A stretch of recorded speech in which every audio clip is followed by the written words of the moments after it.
Well, it happened. Again. Donald Trump has officially bulldozed his way back into the White House, proving that in politics, sequels are always worse than the original.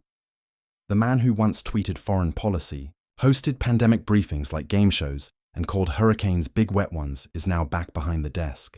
And America's collective reaction? Half the country's cheering, half's crying, and the rest are Googling how to move to Canada. But let's be honest, this was never just an election. It was Netflix's biggest comeback series.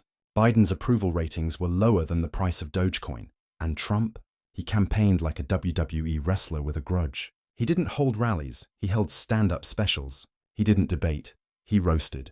And somehow, America decided, yeah, let's do that again. Of course, Trump's promising to make America great again. Which is like your ex saying, let's try one more time, I've changed. No, you haven't, Dave. You've just learned to lie better. Inside Washington, chaos is already brewing. New staff, new slogans, same circus. The inauguration looked less like a democratic ceremony and more like a reality show reunion. Trump stood there grinning, hand on the Bible, and whispered something like, this time, I'm going to be even greater. And somewhere in the background, democracy coughed quietly, global markets twitched, Europe sighed, and world leaders started drafting polite statements that basically said, we respect the American people's choice, unfortunately. Meanwhile, social media went nuclear. Trump returns trended alongside Apocalypse Now.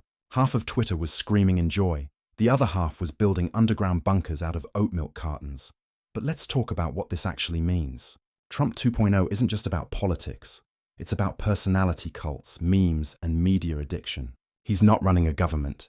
He's running a show. Every scandal, every speech, every tweet, part of the brand. America didn't vote for a president.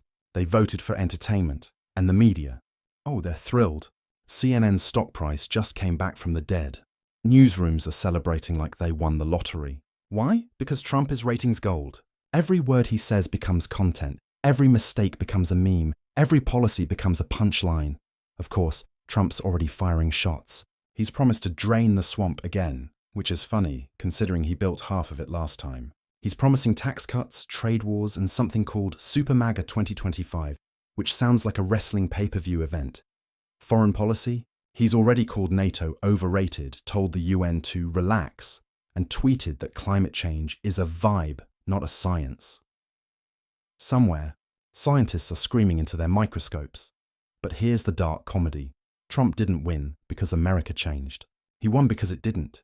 People are tired, broke, angry, and they just want someone who sounds like he's shouting for them. Trump's power isn't logic, it's emotion. He's not selling policy, he's selling rebellion. And in a world drowning in inflation, AI fear, and global crises, rebellion feels like relief. So here we are again.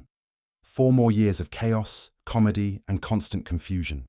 The final irony, the same media that mocked him built him. The same establishment that tried to stop him fueled his comeback. And the same voters who said never again said, okay, one more time. So congratulations, America. You've rebooted democracy, but forgot to patch the bugs.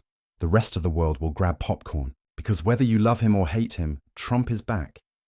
And he's about to make the news great again.